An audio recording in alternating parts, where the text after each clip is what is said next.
Hola, buenos días, tardes o noches. Aquí estamos en la segunda parte de El peso de la tormenta. Espero que les haya gustado. Esta parte se titula La calma antes del caos.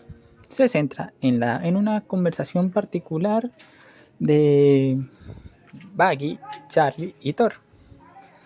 Y porque este quiere respuestas a todo esto que no entiende.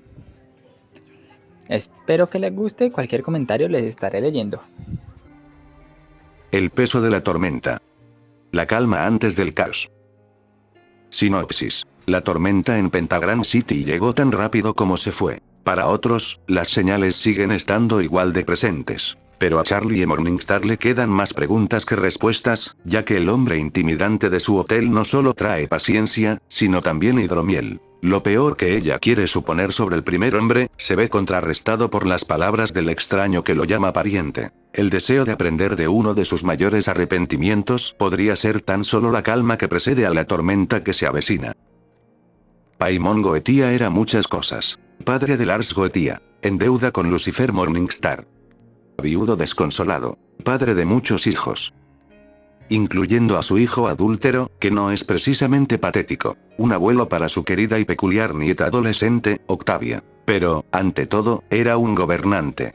Actuaba con distinción para aquellos a quienes gobernaba y con la mente puesta en el mayor bien de ellos. Aunque los pobres tendían a quejarse. Y el que quedó atrapado en los radios de las ruedas de su carruaje cuando el señor Butler lo llevaba a casa desde la heladería. Pero independientemente de cuántas veces tuviera que rociar a los plebeyos con llamas o agua de su cubo de sífilis, aceptaba toda la responsabilidad que ello conllevaba. Lo cual hacía que su situación actual, que se desarrollaba prácticamente en su propio patio trasero, fuera aún más preocupante. El carruaje era conducido por 6 pesadillas de pura sangre. Una raza de córceles equinos originarios del infierno. Naturalmente superiores a los caballos infernales comunes, eran de un rojo carmesí brillante y sus pelajes estaban cubiertos de un patrón goteante que parecía alquitrán negro desprendiéndose de ellos. Tenían múltiples ojos en la cabeza, y cada aliento que exhalaban por sus malévolos hocicos quemaba el aire a su alrededor. Al correr con cada chasquido de las riendas del cochero, sus cascos llameantes dejaban charcos abrasadores de magma en los terrenos rojos de los páramos despoblados del Anillo del Orgullo. Ya casi llegamos, señor, informó el señor Butler mientras se limpiaba el monóculo. En lugar de ser el conductor del carruaje, ahora estaba sentado frente a Paimon en su interior. Si bien no se atrevía a cuestionar la decisión de su señor de solicitar su presencia a su lado en el carruaje en lugar de simplemente conducir como solía hacerlo, solo podía suponer que la situación era más grave de lo que podía imaginar. Si Paimon escuchó la declaración, no lo demostró. Tenía los ojos cerrados y permanecía inmóvil como una estatua. No observaba con los ojos, sino que escudriñaba los alrededores con sus sentidos infernales. Invisible para aquellos que no estaban familiarizados con la magia, un enorme ojo rojo con una esclerótica negra y venosa flotaba sobre la corona dorada de Paimon. Con ello, pudo percibir que algo andaba mal en el lugar. Era como una fuga en una caldera que, como consecuencia, provocaba que todo un edificio se incendiara. La tierra, los ríos, la vegetación. Todo estaba siendo saturado a la fuerza por esa maldad que no pertenecía a ese lugar. Las energías infernales naturales que estaban presentes en todos los anillos estaban siendo sofocadas por esta energía extraña. No. No es algo extraño, pensó. La energía le resultaba familiar, aunque solo fuera vagamente. No lograba recordar dónde la había percibido, pero sin duda era algo que había sentido con frecuencia muchas veces. Esta extrañeza era desconocida. Simplemente fuera de lugar, pensó. Abrió los ojos al ver cómo el señor Butler le abría la puerta del carruaje. Hemos llegado, señor. Asintiendo en silencio, salió discretamente sacudiéndose el polvo del hombro. Hizo todo lo posible por no ser sorprendido mirando su mano, que instintivamente se apretaba, aunque solo fuera por un instante. El señor Butler, abriendo el camino, llevó a Paimon hasta un camión destartalado y un duende muy desaliñado que estaba de pie junto a él. Era 2 cabezas más alto que el señor Butler, pero vestía un traje arrugado y obviamente sin lavar, confeccionado claramente con prendas formales que no combinaban. Estaba encorvado y sujetaba nerviosamente su gorra de repartidor de periódicos mientras tragaba saliva al verlos acercarse.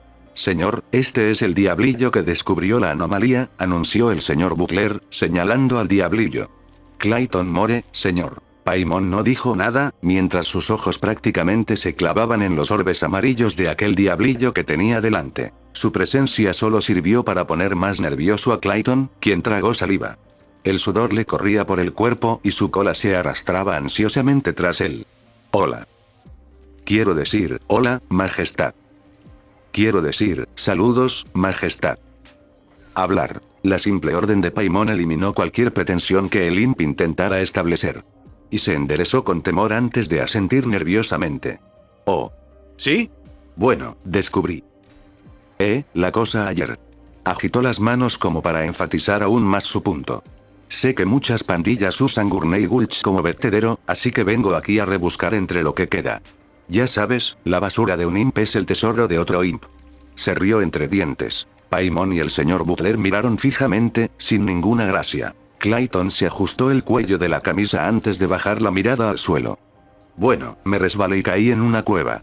Iba a salir, pero entonces vi un resplandor. Fue extraño.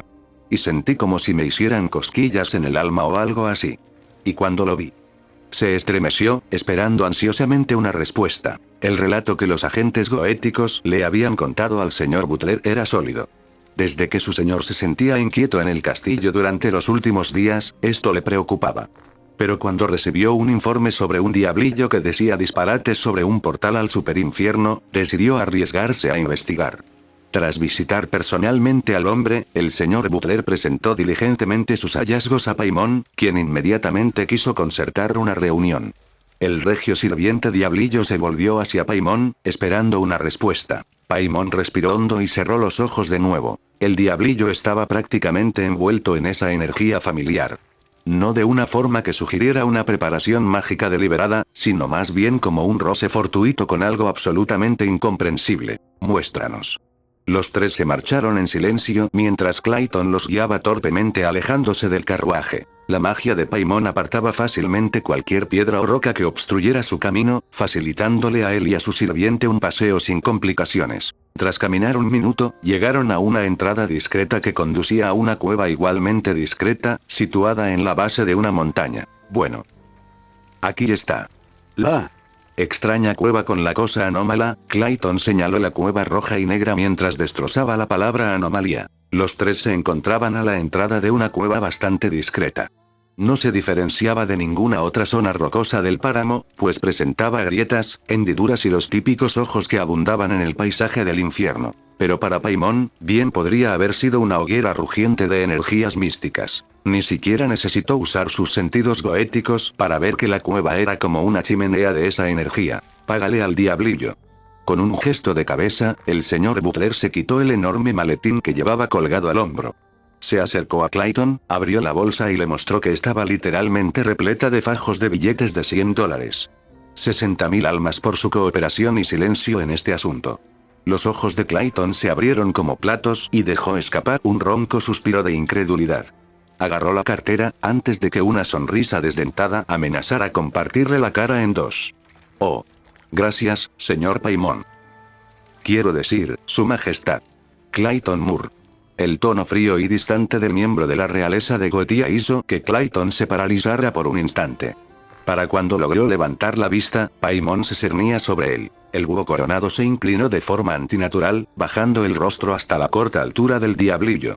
Sus ojos rojos lo escrutaron mientras hablaba con condenación y determinación. Si alguien se entera de esta cueva o de tu encuentro conmigo y mi sirviente, te aseguro que otro miserable de baja cuna encontrará un verdadero tesoro en esa bolsa cuando descubra tu cadáver en este mismo basurero.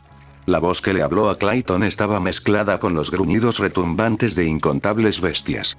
No admitía discusión ni profería amenazas, sino juramentos. Inmediatamente asintió con la cabeza antes de apresurarse de vuelta hacia su camión con la recompensa en la mano. Volviéndose hacia la cueva, Paimon simplemente le dirigió al señor Butler una mirada sencilla. Aguanta la respiración, amigo mío. Sabiendo que era mejor no preguntar, el señor Butler observó con asombro cómo cambiaba la forma de Paimon. Su cuerpo se convirtió en una negrura impenetrable de malevolencia y oscuridad.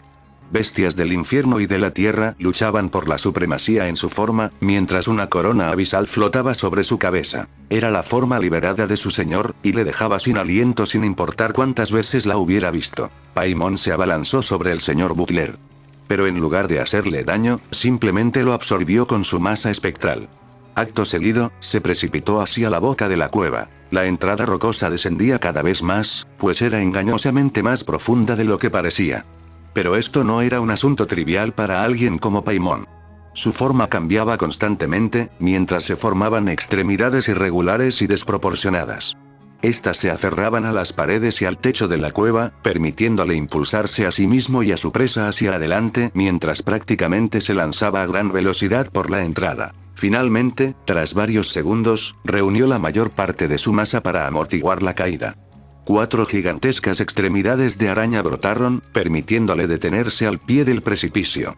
Debajo había un pequeño charco de agua, y avanzó arrastrándose con su largo cuerpo de 100 pies hasta ponerse de pie sobre tierra firme. Expulsó al señor Butler de su forma y lo sentó correctamente antes de volver a su forma habitual de la goetía. El señor Butler exhaló un suspiro de alivio, pudiendo por fin llenar sus pulmones de nuevo. Pero sus ojos se abrieron de sorpresa al ver que su piel estaba negra, de un negro puro, del mismo modo que lo era la forma liberada de su señor. Alzó las manos y vio que la energía abisal emanaba de él como un líquido espeso que se evaporaba. ¿Una barrera protectora? Miró a su señor con sorpresa y vio la espalda cubierta con la túnica del señor Paimon. Estaba a punto de preguntar cuál sería su siguiente paso, pero la voz se le atascó en la garganta ante la profunda conmoción que le produjo lo que estaba presenciando. El señor Butler había visto muchas cosas en su vida. Desde que un joven y bondadoso Paimon le había concedido en secreto una larga vida por su papel de figura paterna, cuando su propio padre era bastante monstruoso, el señor Butler había presenciado muchas maravillas y visiones mientras servía fielmente a Paimon durante siglos. Pero esto... yo... ni siquiera me dignaría a intentar comprender lo que estoy viendo. Pensó mientras sentía que su mente se bloqueaba por un momento. La reacción de Paimon fue aún más impasible. Sus ojos estaban fijos en la escena que tenían delante. Ante ellos había lo que solo podría describirse como un enorme agujero en el espacio. Una grieta en la existencia. Una astilla en el tejido de la realidad. Ante ellos, se extendía una gran abertura en el aire. Tenía bordes irregulares que parecían un cristal roto, y al otro lado de la abertura había una espesa niebla púrpura y azul oscuro. A veces, el miasma se derramaba por la abertura, e incluso aquellos que no estaban en sintonía con las profundidades de la realidad y las capas del misticismo podían percibirlo. Y fue aquí donde Paimon comprendió la familiaridad, lo incorrecto que no encajaba. Sí, pertenecía a ese lugar, pero no pertenecía aquí. Se trataba de un reino sin nombre que se utilizaba para la teletransportación entre reinos. Todos los seres, ya fueran celestiales o infernales, utilizaban este reino al viajar entre reinos o dentro de ellos mediante teletransportación o portales. Si la creación a su alrededor era un edificio, entonces este reino sin nombre eran los interiores de las paredes. Era lo que sostenía y dividía los reinos adecuadamente. Como los compartimentos de una estantería. No solo llenaba adecuadamente los espacios vacíos de la creación y mantenía separados el cielo, el infierno y la tierra, sino que también era la pieza clave para cualquier tipo de transporte mediante medios mágicos. Cuando alguien utilizaba el desplazamiento no físico, solo en una ocasión entró en este lugar antes de llegar a su destino. La mayoría de la gente desconocía su existencia. Incluso alguien con su fuerza y conocimiento necesitó un siglo de entrenamiento para poder vislumbrarlo, aunque fuera fugazmente. Era apenas un instante, un momento en el que uno entraba en este reino antes de ser enviado a su destino. De todos aquellos que usaban la teletransportación, ya fueran grimoríos, cristales asmodeanos o cualquier tipo de portal, todos utilizaban este reino como medio para viajar de un lugar a otro. Lo cual plantea la pregunta de por qué está tan presente aquí, pensó Paimon con preocupación. Levantando la mano, palpó los bordes rotos de la realidad, que parecían cristales rotos. Sabía que solo parecía ser así, ya que su mente física hacía todo lo posible por racionalizar la visión conceptual que tenía ante sí. Pero aún así, al tocarla con la mano sintió daño. Sintió destrucción. Sintió la fuerza absoluta de la voluntad que había provocado esta erupción en el espacio-tiempo, que dio lugar a esta abominación de entrada. Si un portal normal es un agujero cosido naturalmente en el tapiz de la creación que eventualmente se cierra, entonces esto es como usar una máquina de coser entera para destrozar una abertura a la fuerza y con lógica brutal, conjeturó. Sin embargo, sabía lo que había que hacer. En un destello carmesí y negro, un antiguo tomo, más alto que el señor Butler, apareció de la nada. Su encuadernación estaba hecha de la carne de una criatura olvidada, mientras que la cubierta mostraba un rostro con pico, horrorizado. Al extender sus brazos, las alas de Paimon crecieron en una magnífica demostración de poder arcaico. Un aura carmesí emanó de él y comenzó a desbordar el miasma de la abertura. El señor Butler retrocedió considerablemente tras una gran piedra, más por temor a interrumpir el hechizo de su señor que por su propia seguridad.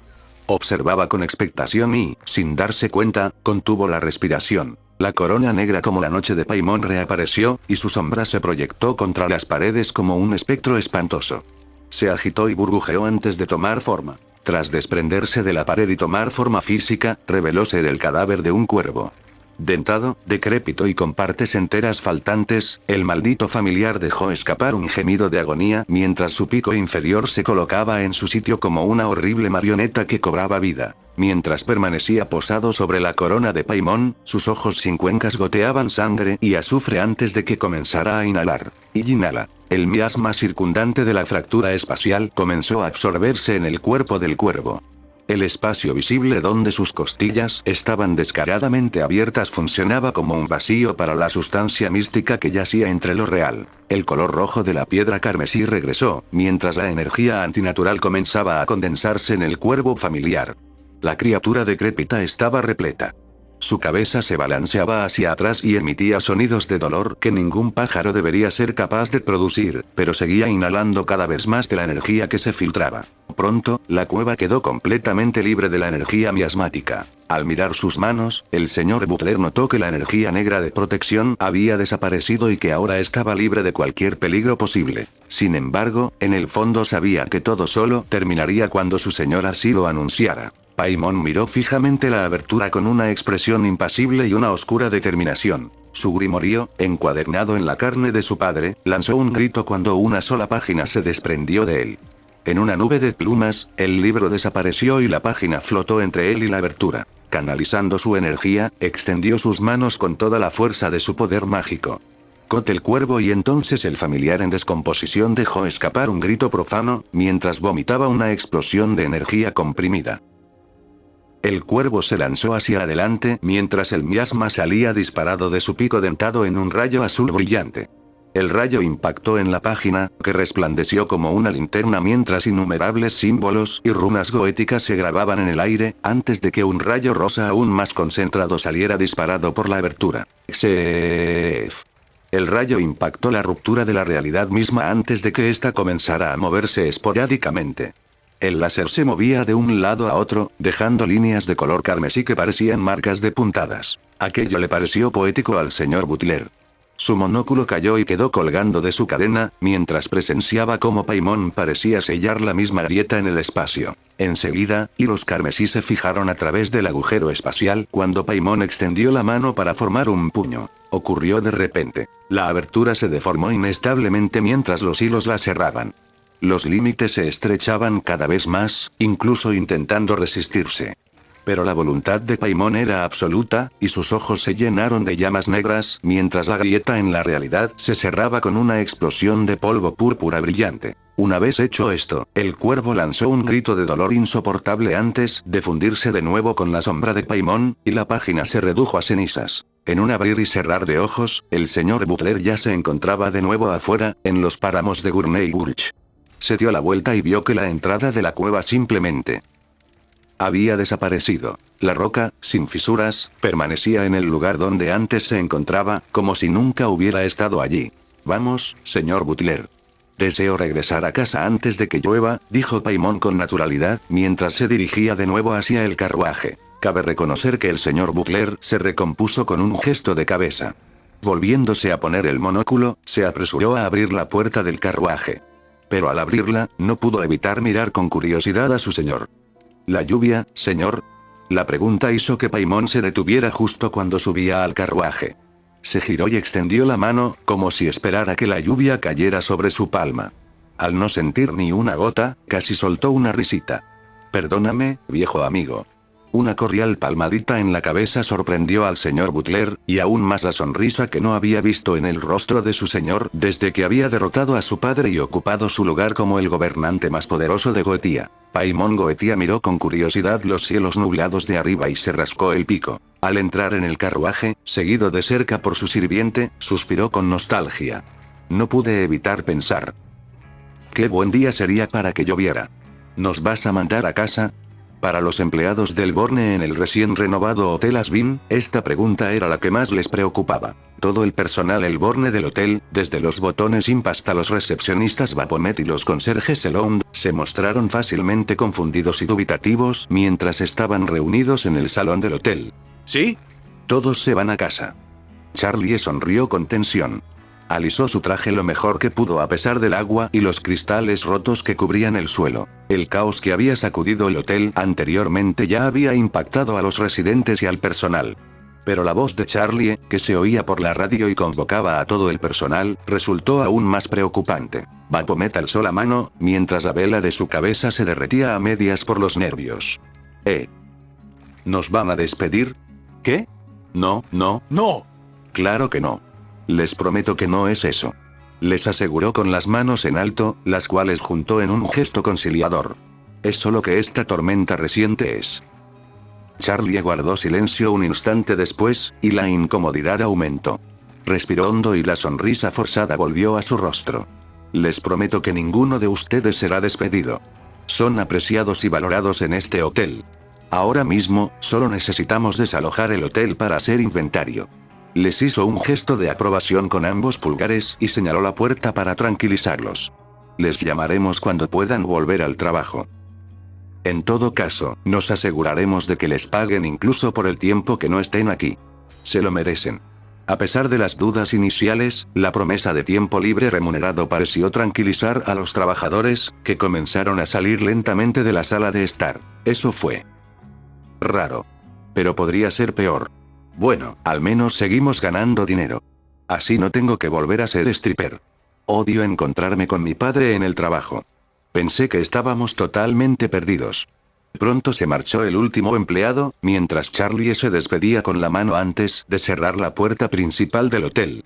Al cerrarse la puerta, instintivamente apoyó la cabeza contra ella.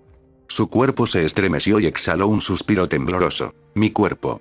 Todo este tiempo, siento que está al límite, pensó preocupada. Al mirarse la mano, vio que estaba empapada en sudor. Aunque intentó cerrar los dedos con cuidado, la mano no dejaba de temblar.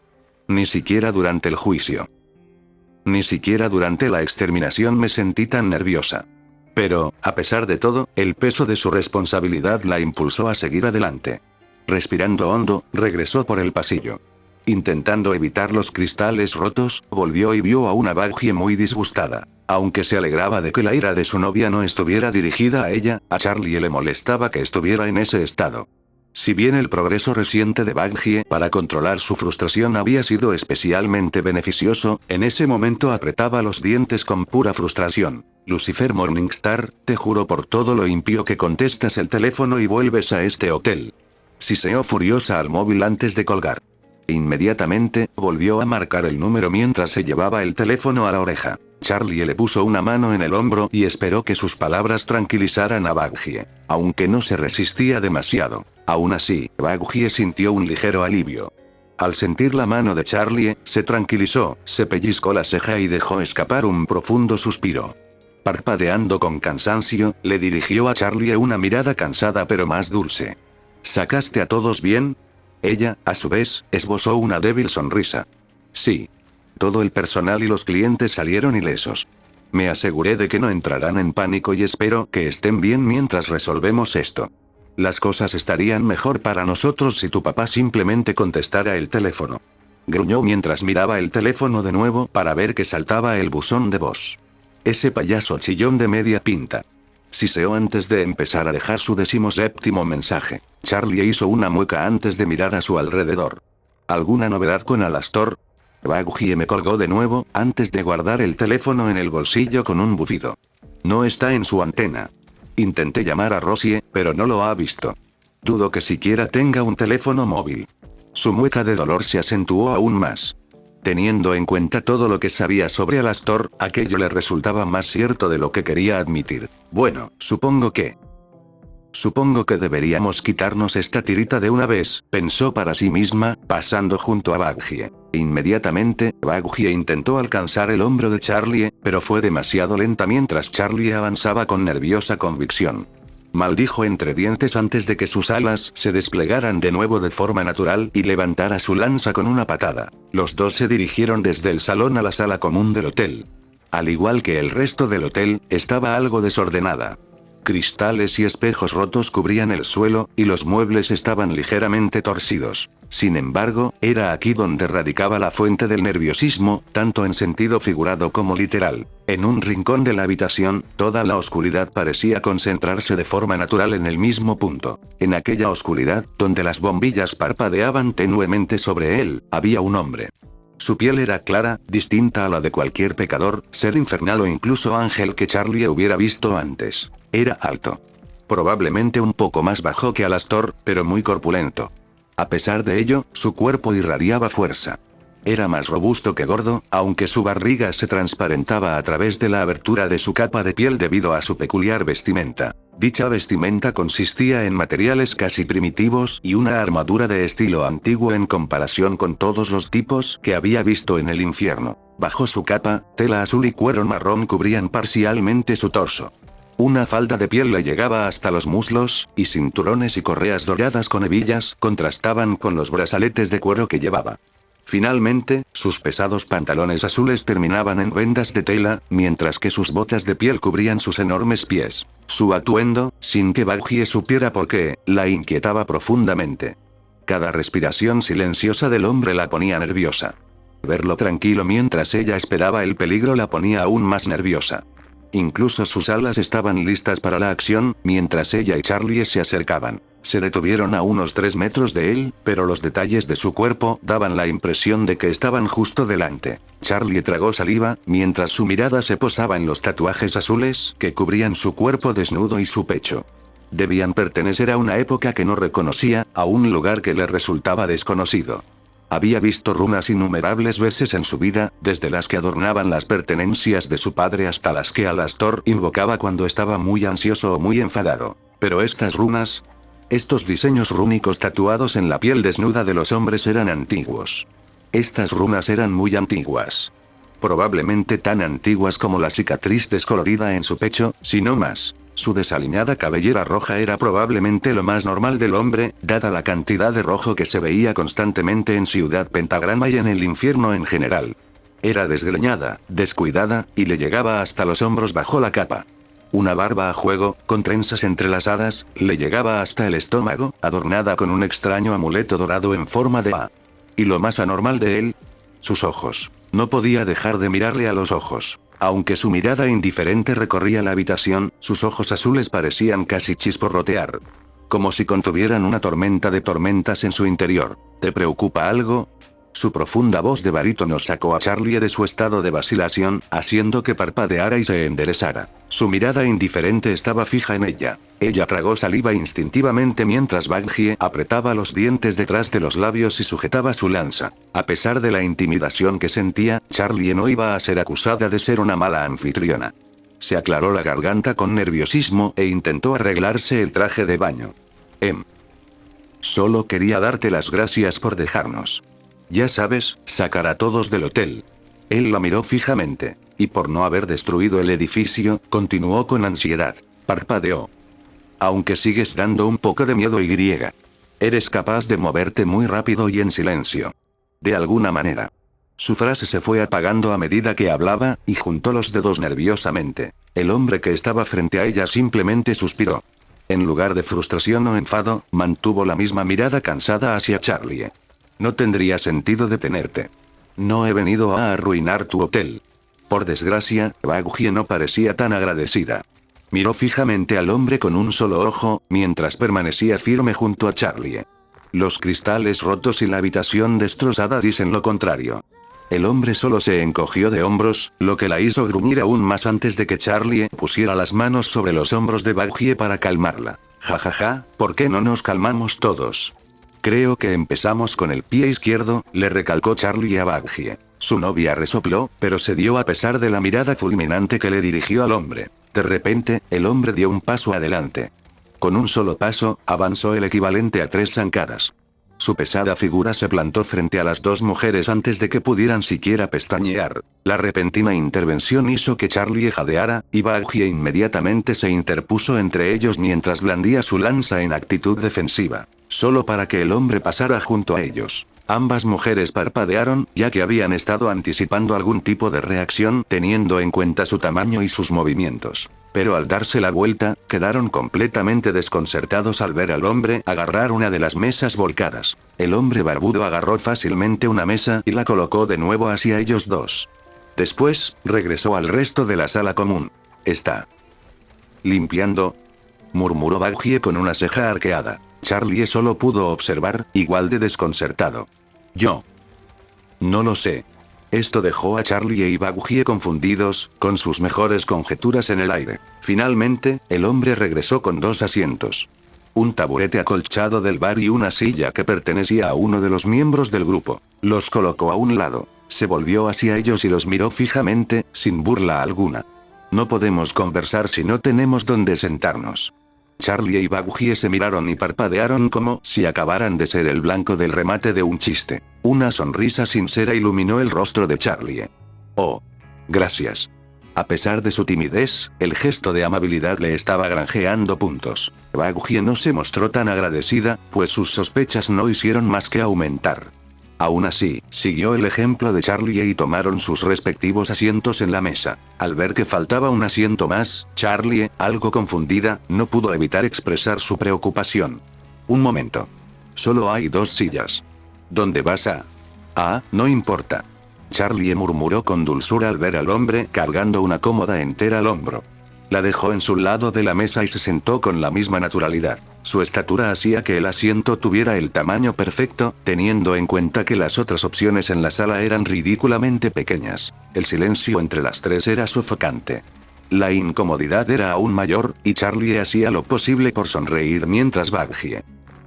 Bueno, Baggie simplemente las miraba fijamente sin dudarlo mientras las tres permanecían sentadas juntas. «Bueno. Parece que me toca a mí romper el hielo». Otra vez. Charlie estaba a punto de decir algo, pero el hombre levantó la mano para detenerla. «Tengo un regalo para ti», dijo. Fue sencillo y directo. El nerviosismo y la expectación invadieron a la pareja, mientras Baggie entrecerraba los ojos con recelo y Charlie apretaba los labios. ¿Un regalo?». Asintiendo, sacó una botella marrón de su costado. A juzgar por su aspecto, parecía bastante antigua. Era de barro, pero tenía una forma perfecta y un corcho en la parte superior. «Sí. De las que tienen líquido». «Oh. Gracias», exclamó Charlie radiante. «Voy a buscarles unas tazas». Con un chasquido de dedos, Charlie conjuró 3 tazas sobre la mesa en un estallido de fuego rosa infernal. Cada una de las tazas era de color rosa brillante y tenía diseños de cerámica roja con formas que recordaban a Rachel y Dashley. Las alas se curvaban sobre las tazas, y sus colas se unían para formar las asas. «Le está cogiendo el truco», admitió Baggie. Aunque no quería que Charlie bajara la guardia en una situación así, no pudo evitar sentir alegría al ver la sonrisa en su rostro. Últimamente, Charlie había estado practicando sus habilidades mágicas. En sus propias palabras, quería volverse tan fuerte como los demás para poder enfrentarse a cualquiera que intentara dañar al hotel o a su familia. Gracias a algunas lecciones impartidas por un Lucifer extasiado, deseoso de pasar tiempo con su hija, ella había progresado hasta ser capaz de conjurar correctamente un puñado de objetos de tamaño considerable al día. El hombre apenas reaccionó y, en cambio, miró la botella que tenía en las manos. La forma en que la miró definitivamente hizo que Charlie ladeara la cabeza. «¿Está todo bien?». «Señor». En lugar de responder directamente, sacudió el polvo de la botella. Sopló suavemente, y más suciedad y polvo se esparcieron de la botella a la mesa. La lanzó al aire con indiferencia y la atrapó de nuevo en su mano, casi como si recordara para sí mismo. «Esta botella es más vieja que vosotros», les indicó vagamente. «Tiene entre 9000 y 10000 años. Está especiada. Tiene canela y griega. Una dulce mezcla de miel». Estallido. Descorchó la botella, y Charlie y Baggie no pudieron evitar notar el dulce aroma que les inundó las fosas nasales. «¿De verdad que huele a miel?», comentó Charlie. El dulce aroma le cosquilleó la nariz y le hizo rugir el estómago con impaciencia. Baggie, sin embargo, notó la alta calidad de la bebida. Percibió claramente el aroma a alcohol, considerando su tiempo en el cielo y su reciente trabajo ayudando a Usk a transportar licor detrás de la barra. La mezcla de canela y miel definitivamente la atrajo, mientras hacía todo lo posible por controlar sus gestos. El hombre se sirvió una taza antes de servirle a Baggie y Charlie. Parecía que había suficiente para los tres, ya que la botella se vació mientras llenaban la taza de Charlie. Deslizó las tazas con naturalidad hacia ellos antes de guardar la botella en el bolsillo. Un codazo sutil de Charlie impidió que Baggie mencionara la posibilidad de una bebida envenenada, lo que provocó que el ángel caído encogiera los hombros y refunfuñara mientras tomaba su taza junto a Charlie. «Gracias por la bebida», exclamó la princesa, justo antes de tomar un sorbo. «Gracias al primer hombre». Esa fue su receta. Aquellas palabras helaron la sangre de Charlie, y la reacción de Baggie fue instantánea. Chocar. Su mano de piel grisácea le arrebató la taza de la mano a Charlie, haciendo que el líquido y la porcelana se estrellaran contra la pared de la izquierda. «Esto es una broma», exigió, poniéndose de pie y apuntándole con su lanza. Su mirada se clavaba en el hombre mientras sus alas se extendían con furia. Su ala izquierda le impedía ver a Charlie, a pesar de que éste intentaba apartarse. «Va Baggie». Charlie intentó interrumpir, pero Baggie volvió a exigirle algo al hombre. «No más juegos, gordo». Pero el hombre no se dejó provocar tan fácilmente. Seguía con aspecto cansado, mirando alternativamente la lanza de acero angelical y la bebida que goteaba de la pared. Podría haber dicho que no. «Parece un desperdicio de buena hidromiel», murmuró con un suspiro. Justo cuando Charlie iba a apartar a Baggie e intentar mantener la paz. ¡Pum!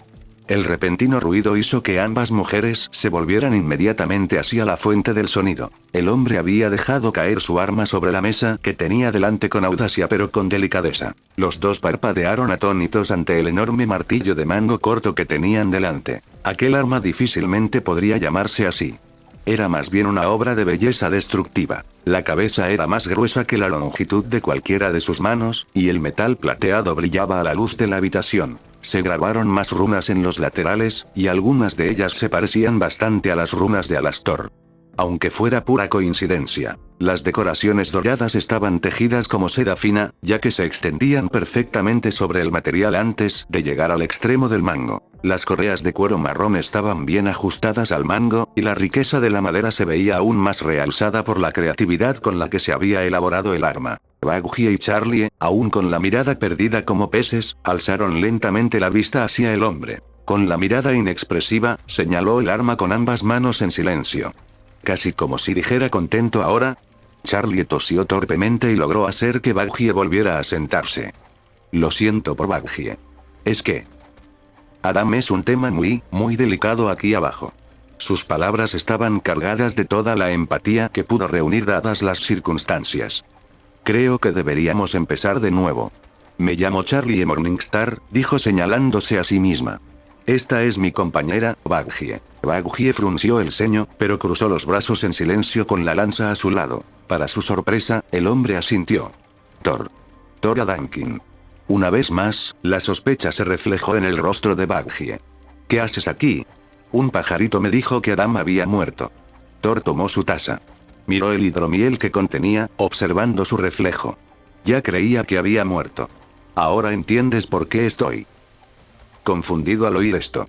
Las dos mujeres intercambiaron una mirada incómoda. Aún así, Charlie hizo todo lo posible por obtener información útil. «Ya veo. ¿Vienes del cielo?» «No. He oído hablar de ello, pero nunca he estado allí», respondió encogiéndose de hombros. Esto hizo que Baggie abriera los ojos con confusión. «Está aquí por Adam, pero no fue enviado por el cielo». Tal giro de los acontecimientos la hizo preguntarse si debía sentirse aliviada o aún más suspicaz. «Espera. ¿Eres humano?» No pudo evitar preguntárselo. Thor interrumpió su mirada fija en la taza y alzó la vista hacia Baggie. Sus ojos, aunque solo fuera por un instante, se llenaron de emoción y recuerdos. «Soy hijo de mi madre. Hijo de la tierra amorosa. Alguien que tuvo una segunda oportunidad que no merecía. Incluso cuando cometió todos los errores posibles». Estas palabras atrajeron a Charlie, quien se inclinó hacia él.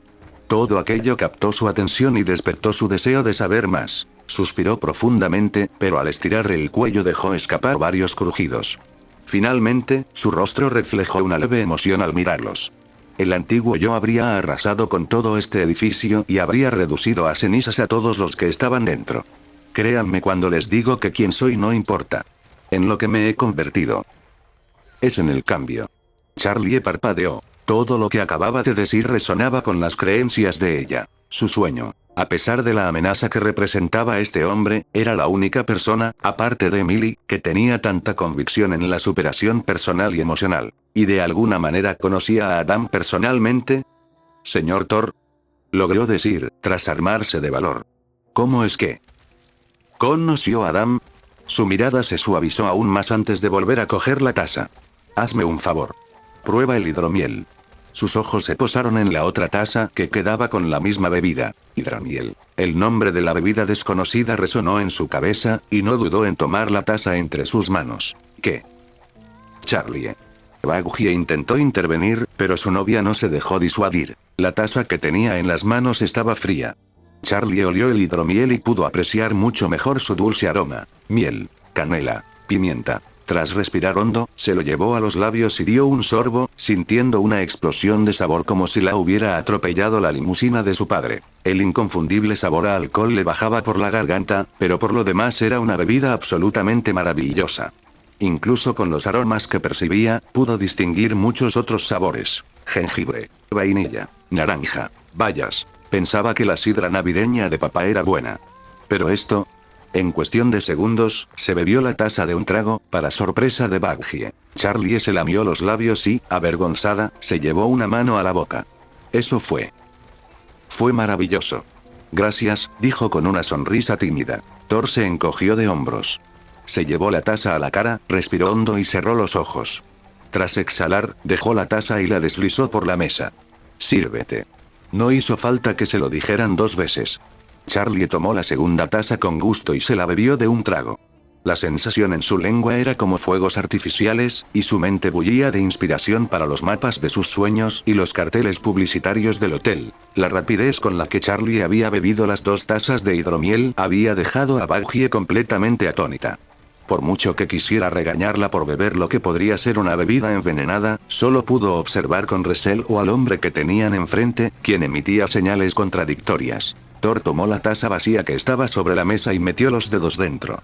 Deslizó los dedos húmedos por la superficie de su arma con un gesto solemne y casi ritual. Adam no paraba de insistirme para que le enseñara a preparar la bebida, pensó para sí mismo. En cuanto le di el primer sorbo, quedó enganchado. El muy idiota se durmió bebiendo durante 2 días seguidos. Después de eso, Asura le echó una buena bronca.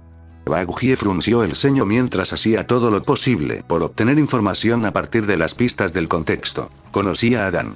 Lo conocí después de que lo expulsaran del Edén. Conocí a su hijo y a su hija, y también a los hijos e hijas de sus hijos. Caminé con ellos, reí con ellos, los vi crecer y los vi dispersarse por las tierras. Me senté con Adán y lo acompañé hasta su muerte. Baguie apretó con más fuerza el mango de su lanza, pero la mano de Charlie, que le apretaba firmemente el muslo debajo de la mesa, la detuvo. En cuanto a Charlie, la contradicción se reflejaba en todo su rostro. Finalmente, Thor respiró hondo antes de llevarse las manos a la cabeza. Grieta. Crack. Las 2 mujeres se estremecieron visiblemente ante el fuerte crujido de su cuello que llenó la habitación. El giro de cabeza de Thor fue tan fuerte que se sintió a través de la mesa como vibraciones. El crujido de su cuello le produjo un suspiro de alivio, y pareció por fin despierto. Tomó su asiento improvisado de entre sus piernas y se deslizó hacia adelante hasta apoyarse en la mesa. Ya he hablado bastante. Si tienes algo que decir, adelante. Cruzando los dedos, Charlie respiró hondo mientras intentaba articular sus palabras. Bueno, está bien. Gracias por compartir eso, señor Thor. Bueno, originalmente Adán murió y fue al cielo. Podría decirse, murmuró Baguie, antes de que el casco de Charlie bajo la mesa la hiciera callar. Ejem. Y después de eso pasaron muchas cosas. Pero recientemente, él. Bueno. Nuestra empleada doméstica lo apuñaló unas 15 veces, y luego lo enterramos en el jardín trasero, dijo con voz apática su novia, el ángel caído. Charlie apretó los labios con fuerza mientras miraba a Baguie con disimulada irritación. Desafortunadamente, parecía que Buggy ignoraba deliberadamente su frustración implícita, pues se limitó a mirar sus uñas con coquetería. Por suerte, Thor no pareció verse afectado. Al menos no de una forma que Charlie pudiera percibir. Miró su taza vacía por un instante, antes de volver a meter los dedos y frotar las gotas sobre su martillo. ¿Fue una buena muerte? La pregunta hizo que Charlie parpadeara. No creía que existiera algo así como una buena muerte. ¿Acaso no es mala toda muerte? El concepto de tal cosa le resultaba completamente ajeno, y solo pudo mirar a Buggy en busca de alguna ayuda. A su vez, Buggy negó con la cabeza. No, no lo fue. Pero fue mejor de lo que se merecía. Trun. El martillo sobre la mesa dio una sacudida. Como si de repente se hubiera conectado a la red eléctrica, la electricidad fluía a través de él mientras las runas grabadas en el metal brillaban. El relámpago azul crepitaba y el martillo prácticamente vibraba sobre la mesa. Buggy inmediatamente colocó su brazo delante de Charlie en un gesto protector, y ambos observaron la extraña escena con preocupación y vacilación. Para su sorpresa, Thor simplemente acarició la cabeza del martillo. Como un granjero que apacigua a una bestia de carga, sus manos grandes y callosas rozaron la superficie del arma. Murmuró unas palabras en voz baja que Charlie no pudo oír a pesar de sus esfuerzos por escuchar. Finalmente, el resplandor desapareció y lo único que quedó fue el humo que se elevaba en el aire procedente de la mancha caliente de hidromiel. SSSSSSSSS. La simple visión del arma agitándose violentamente, para luego ser calmada por la mano de Thor, provocó que Charlie y Buggy sintieran la enésima sorpresa del día. Ambos alzaron la vista lentamente hacia Thor con reservas e incomodidad. Finalmente, tras apaciguar el arma que antes estaba cargada de relámpagos, Thor dejó escapar otro suspiro antes de apoyar casualmente la mano sobre el martillo. Lo siento. ¿Qué decías? Bueno, antes de finalizar, le quiero dar muchas gracias a los patrocinadores del canal, en este caso a Culets como primer patrocinador. Le estoy muy agradecido. Esto es un gran apoyo, ya que todavía no hemos podido sacar el primer pago porque no hemos conseguido los $100 de la primera vez. Bueno, muchas gracias por su apoyo.